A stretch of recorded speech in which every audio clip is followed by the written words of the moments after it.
গণহত্যা মামলায় শেখ হাসিনার বিরুদ্ধে আনুষ্ঠানিক অভিযোগপত্র দাখিল, সরাসরি সম্প্রচার হচ্ছে ট্রাইব্যুনালের বিচার কাজ। এক যুগ পর নিবন্ধন ফিরে পেল জামায়াত, হাইকোর্টের রায় আপিল বাতিল, দাঁড়িপাল্লা প্রতীকের সিদ্ধান্ত নেবে ইসি। বাংলাদেশ জামায়াতে ইসলামী বাংলাদেশের সর্বোচ্চ আদালতের রায়ের মাধ্যমে নিবন্ধন ফিরে পেল এবং প্রতীকের ব্যাপারটিও ইলেকশন কমিশনের সামনে রেফার করা হলো। শিল্পের হাব হবে বাংলাদেশ, জানালেন প্রধান উপদেষ্টা। চীনকে আরো বিনিয়োগ ও তরুণদের কাজে লাগানোর আহ্বান। ডিসেম্বরে নির্বাচন দিলে সম্মানের সঙ্গে বিদায় পাবেন উপদেষ্টারা, বলছে বিএনপি। গণতন্ত্র যাত্রাকে ব্যাহত না করার তাগিদ। ঈদ উদযাপনে ঢাকা ছাড়ছেন মানুষ, রেল টিকিট ও কালাবাজারি ও নিরাপত্তা নিশ্চিতে নানা পদক্ষেপ, স্বস্তির যাত্রায় সন্তোষ। টানা বৃষ্টিতে বাড়ছে নদ নদীর পানি, বিভিন্ন এলাকায় জলাবদ্ধতা, টিলা ধসে সিলেটে একই পরিবারের 4 জন নিহত। এবং ভারতের উত্তর পূর্বাঞ্চলে ভারী বৃষ্টিতে আকস্মিক বন্যা ও ভূমিধস, 2 দিনে 30 জনের মৃত্যু, আসামে রেড অ্যালার্ট জারি।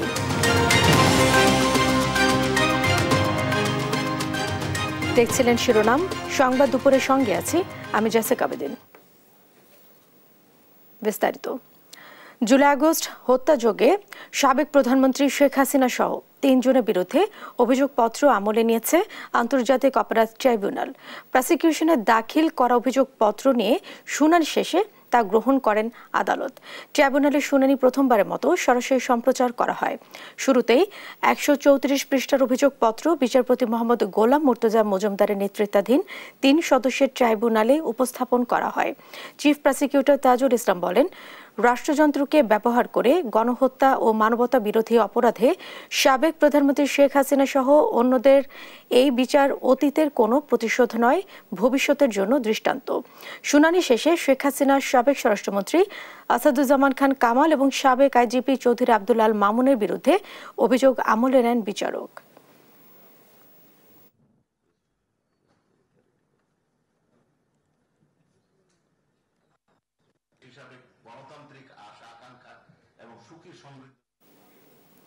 জামায়াত ইসলামের নিবন্ধন বাতিল করে হাইকোর্টের দেয়া রায় বাতিল করেছে আপিল বিভাগ। রোববার প্রধান বিচারপতির নেতৃত্বাধীন 4 সদস্যের আপিল বেঞ্চ এই রায় দেন। একই সঙ্গে জামায়াতের নির্বাচনী প্রতীক দাঁড়িপাল্লা রাখার বিষয়ে নির্বাচন কমিশনকে সিদ্ধান্ত নেওয়ার কথা জানায় আপিল বিভাগ। জামায়াতের আইনজীবী শিশির মনির অভিযোগ করেন, আদালতকে রাজনৈতিকভাবে ব্যবহার করা হয়েছিল। মোহাম্মদ সাকিবের রিপোর্ট।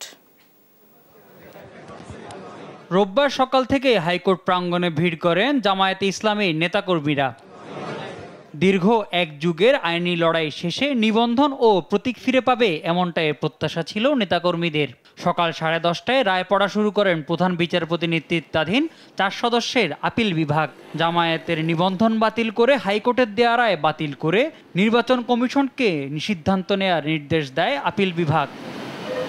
পরে কথা বলেন জামায়াতের আইনজীবী শিশির মনির, জানান বিচার বিভাগের রাজনৈতিক ব্যবহারের শিকার হয়েছিল জামায়াত।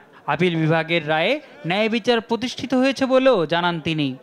বাংলাদেশ জামায়াতে ইসলামী বাংলাদেশের সর্বোচ্চ আদালতের রায়ের মাধ্যমে নিবন্ধন ফিরে পেল।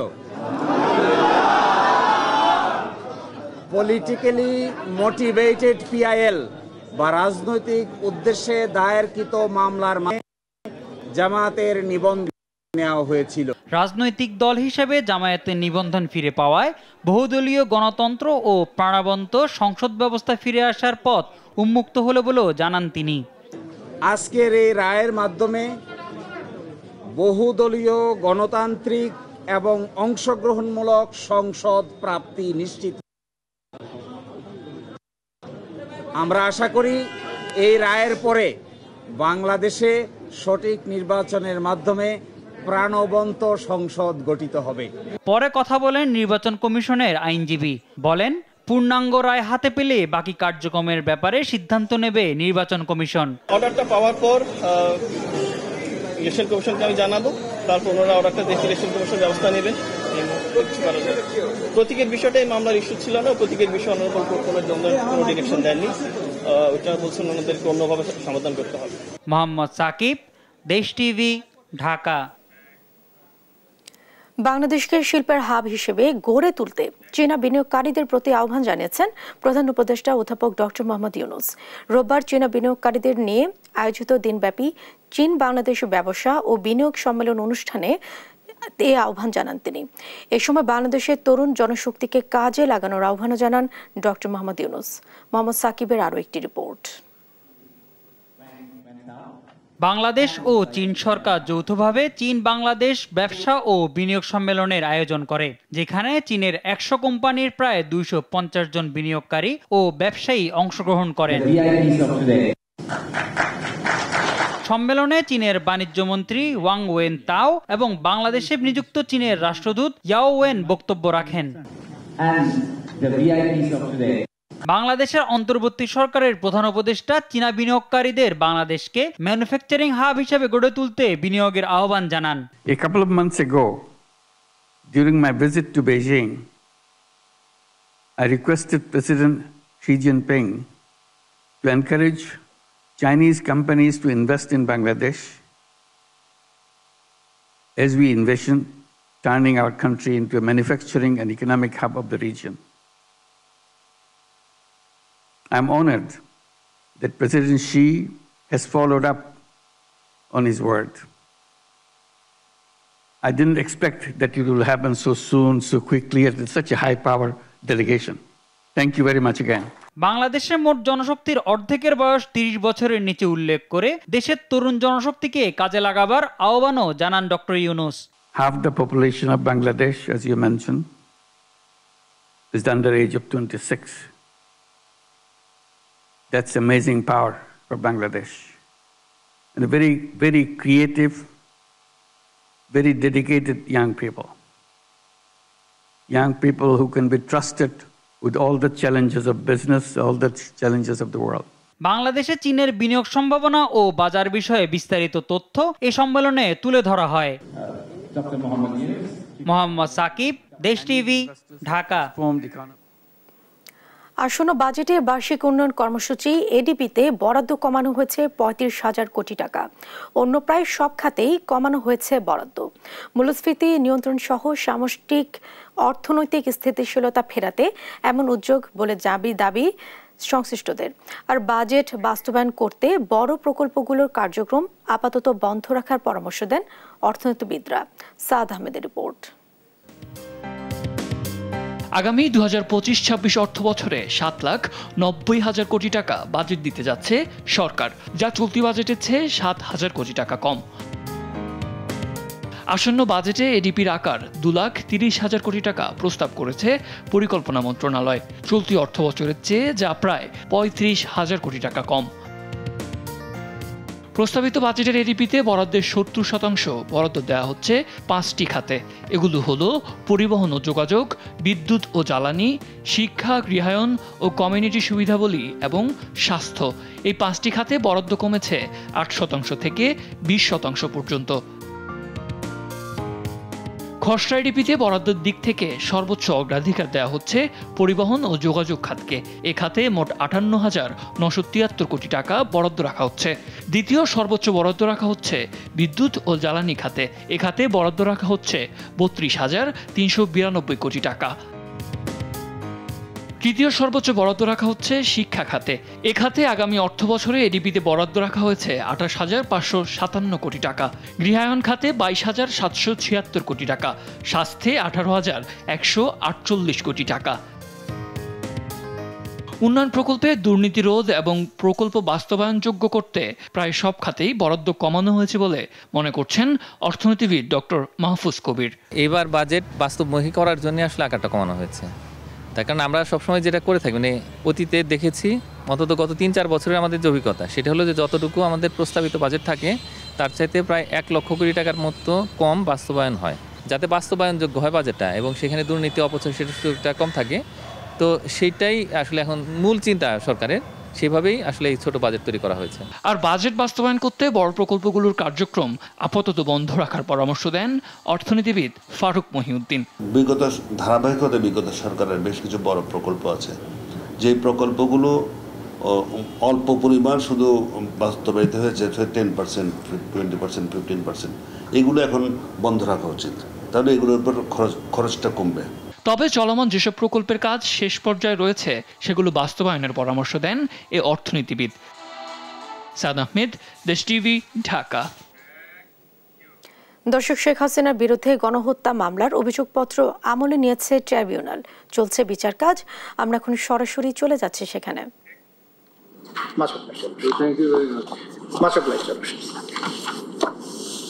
Malala, I am grateful to one of our learned member of this tribunal. He is very sick, I know.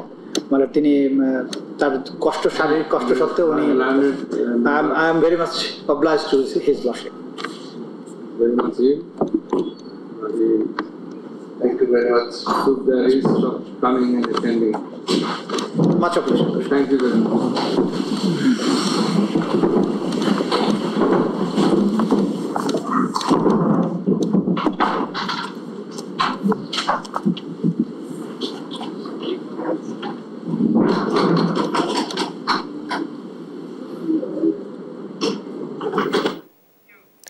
দর্শক, এতক্ষণ আমরা সরাসরি ছিলাম আন্তর্জাতিক অপরাধ ট্রাইব্যুনালে। ঈদকে সামনে রেখে রাজধানী ছাড়তে শুরু করেছে মানুষ। ঈদ যাত্রার দ্বিতীয় দিনে ঢাকার রেল স্টেশনে ঘরমুখো মানুষের ভিড়। কেউ ফিরছেন পরিবার পরিজনের টানে, কেউ বা শেষ মুহূর্তে ভিড় এড়াতে ঢাকা ছাড়ছেন আগেভাগেই। এবারের ঈদ যাত্রায় যাত্রীদের ভোগান্তি কমাতে সব ধরনের প্রস্তুতি নিয়েছে রেল কর্তৃপক্ষ। আরও জানাচ্ছেন তন্দ্রা তারুণ্য।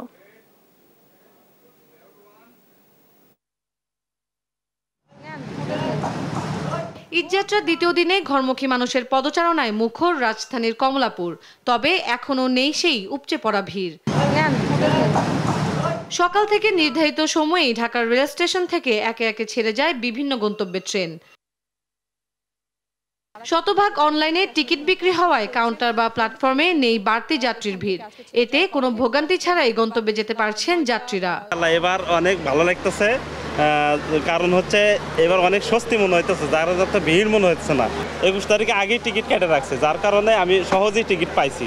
এবারের ঈদযাত্রার সার্বিক ব্যবস্থাপনায় খুশি তারা। শেষ সময়ের ভিড় এড়াতেই আগে ভাগে ঢাকা ছাড়ছেন বলে জানায় ঘরমুখী মানুষ। তবে এই যে আগে যাচ্ছি তাই একটু স্বস্তি। আগের বার গিয়েছিলাম, লেটে গিয়েছিলাম, তবে খুব কষ্ট ছিল, প্রচুর জ্যাম ছিল ট্রেনের মধ্যে, অনেক বেশি কষ্ট হয়েছিল। বাট এখন যাচ্ছি, এখন অনেকটা স্বস্তির। আর ভালো লাগছে, কোনো ভিড় নেই, এই জন্য ভালো লাগছে। যাত্রী ভোগান্তি কমাতে প্রয়োজনীয় প্রস্তুতি নিয়েছে রেল কর্তৃপক্ষ। টিকিট কালোবাজারি রোধে ও বিনা টিকিটে ভ্রমণ প্রতিরোধে 3 স্তরের তল্লাশি সহ নানা ব্যবস্থা নেওয়ার কথা জানান স্টেশন ম্যানেজার। বিনা টিকিটের যাত্রী প্রতিরোধ এবং অনুপ্রবেশ রোধে 3 স্তরের চেকিং কার্যক্রম পরিচালিত হচ্ছে। এছাড়া যাত্রী সাধারণ যাতে ট্রেনের ছাদে ভ্রমণ করতে না পারে সেজন্য ব্যাপক প্রচারণা, সেটা স্টেশনে এবং ট্রেনে পিএস সিস্টেমের মাধ্যমে যাত্রী সাধারণকে সচেতন করা হচ্ছে। এছাড়া বিশেষ টিম গঠন করা হয়েছে যেন কোনোভাবেই যাত্রী সাধারণ ট্রেনের ছাদে ভ্রমণ করতে না পারে। ঈদের 3 দিন আগে থেকে চালু হবে 5 জোড়া স্পেশাল ট্রেন। তন্দ্রা তারুণ্য, দেশ টিভি, ঢাকা। ডিসেম্বরের মধ্যে নির্বাচন দিলে উপদেষ্টারা সম্মানের সঙ্গে বিদায় নিতে পারবেন বলে মন্তব্য করেছেন বিএনপির স্থায়ী কমিটির সদস্য খন্দকার মোশাররফ হোসেন। রোববার জাতীয় প্রেস ক্লাবে এক আলোচনায় তিনি আরও বলেন, ডিসেম্বরের মধ্যে নির্বাচন দিলে যেসব ষড়যন্ত্র পতিত সরকার করছে তা জনগণই প্রতিহত করবে। 52টি দল নির্বাচন চায়, কিন্তু সরকার এককভাবে বিএনপির ওপর দায় চাপাচ্ছে। এতে করে দলের ভাবমূর্তি নষ্ট করা হচ্ছে। স্থায়ী কমিটির আরেক সদস্য মেজর হাফিজ বলেন, ডক্টর ইউনূসকে সব রাজনৈতিক দল সমর্থন দিলে আশাহত করছেন। এই সময় গণতন্ত্রের যাত্রাকে ব্যাহত না করতে প্রধান উপদেষ্টার প্রতি আহ্বান জানান তিনি।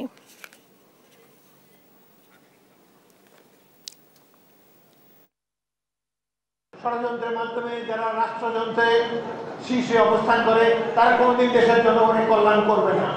জনগণের কল্যাণ বাংলাদেশের এই তরুণ সমাজকে, ছাত্র সমাজকে, সৈনিকদেরকেই করতে হবে। যখন নির্বাচনের ডেট ঘোষণা হবে তখন রাজনৈতিক দলগুলো এদেশের জনগণ নির্বাচনমুখী হয়ে যাবে এবং তখন এই ছোটখাটো ষড়যন্ত্র ওই জনগণই মোকাবেলা করবে। আমরা মনে করি ডিসেম্বরের মধ্যে নির্বাচন দিলে আপনার সম্মানের সাথে একটি নির্বাচিত সরকারের কাছে ক্ষমতা দিয়ে আপনারা বিদায় নিতে পারেন। সরকারি চাকুরি অধ্যাদেশ 2025 বাতিল নয়, এটি বহাল রেখেই সংশোধনের বিষয়ে উপদেষ্টা পরিষদকে অবহিত করা হবে বলে জানিয়েছেন বিদ্যুৎ ও জ্বালানি উপদেষ্টা ফজলুল কবির খান। সচিবালয়ে আন্দোলনে থাকা কর্মচারীদের সঙ্গে বৈঠকে এসব কথা বলেন তিনি। এ সময় উপদেষ্টা বলেন, সচিবালয়ে কর্মপরিবেশ ঠিক রাখতে হবে। সরকারি চাকুরি আইন সংশোধন অধ্যাদেশ 2025 বাতিলের দাবিতে আজও সচিবালয়ে বিক্ষোভ মিছিল, সমাবেশ ও স্মারকলিপি কর্মসূচি পালন করেছে সচিবালয় কর্মকর্তা কর্মচারী ঐক্য ফোরাম। রোববার সকাল 11টার দিকে বিভিন্ন মন্ত্রণালয় ও বিভাগ থেকে মিছিল নিয়ে বাদামতলায় সমবেত হন কর্মকর্তা কর্মচারীরা। এ সময় অবিলম্বে অধ্যাদেশের বিবর্তনমূলক ধারা প্রত্যাহারের দাবি জানান তারা।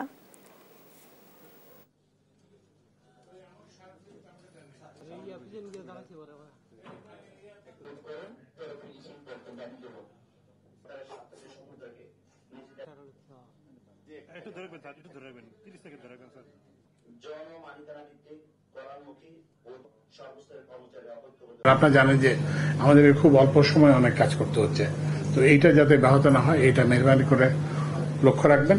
প্রভিশন আছে যেগুলো অপপ্রয়োগের সম্ভাবনা আছে, একটু ভাববেন যে এইটাকে রেখে কি কি ইয়ে করলে আপনাদের গ্রিভান্সেস গুলো অ্যাড্রেস হবে সেটাও একটু বিবেচনা করতে হবে। বিএনপি নেতা ইশরাক হোসেনকে ঢাকা দক্ষিণ সিটি কর্পোরেশনের মেয়র হিসেবে শপথ পড়ানোর দাবিতে আজও নগর ভবনে অবস্থান নিয়েছে তার সমর্থকরা। রোববার সকাল থেকে ঢাকাবাসী ব্যানারে এই কর্মসূচি শুরু হয়। কর্মসূচিতে ইশরাকের সমর্থকদের পাশাপাশি সিটি কর্পোরেশনের কর্মচারীরাও যুক্ত আছেন। আন্দোলনকারীরা নগর ভবনের সামনের খোলা চত্বর জুড়ে অবস্থান নিয়ে মিছিল ও স্লোগান দিচ্ছেন। গত 14 মে থেকে ইশরাক হোসেনকে মেয়রের দায়িত্ব বুঝিয়ে দেওয়ার দাবিতে নগর ভবনের ফটকে তালা ঝুলিয়ে টানা অবস্থান কর্মসূচি পালন করছেন আন্দোলনকারীরা।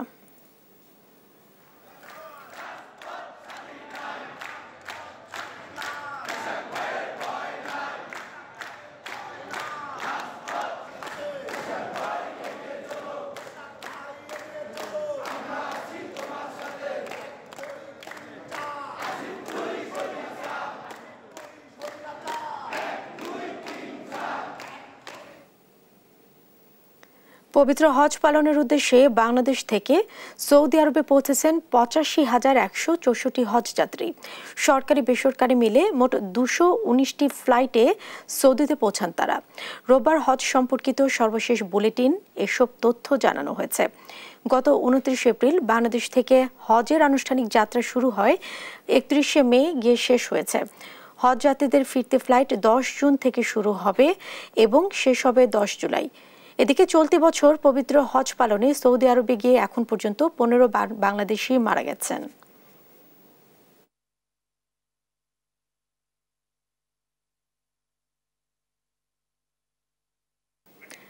শেখ হাসিনার বিরুদ্ধে গণহত্যা মামলার অভিযোগপত্র আমলে নিয়েছে ট্রাইব্যুনাল।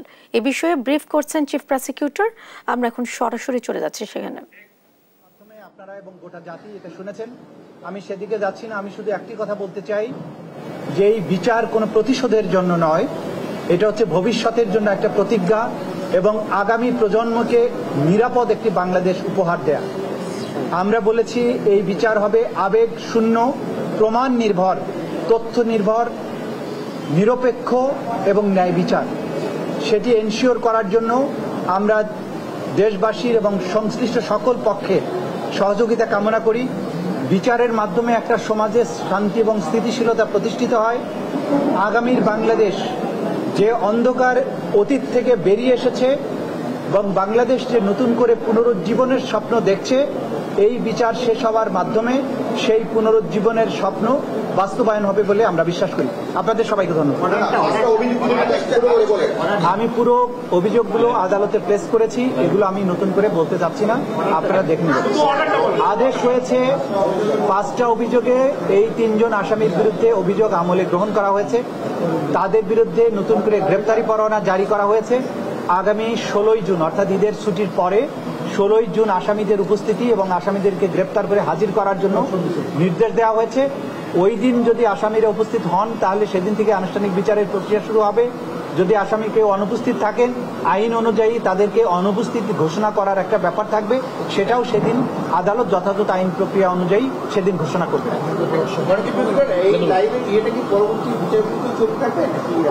আপনারা সবাই জানেন যে আমাদের আইনে লাইভ সম্প্রচার বা সম্প্রচারের ব্যাপারে এটা এখতিয়ার দেওয়া হয়েছে ট্রাইব্যুনালকে।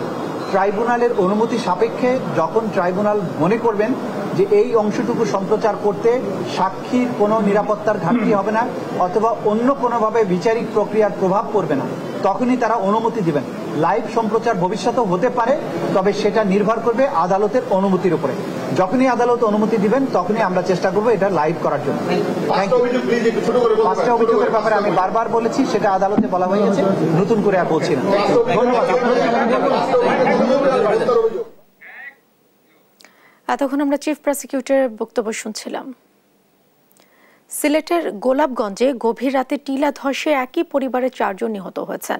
শনিবার দিবাগত রাত 3টার দিকে উপজেলার লক্ষণাবন্দ ইউনিয়নের বক্তিয়ার ঘাট এলাকায় টানা বৃষ্টির পর হঠাৎ একটি পুরনো টিলা ধসে পড়ে। টিলাটি একই ঘরের উপর পড়লে ভেতরে থাকা 4 জন মাটি চাপা পড়ে। এতে নিহত হন রিয়াজউদ্দিন, স্ত্রী রহিমা খাতুন, 2 সন্তান আব্বাস ও সামিয়া।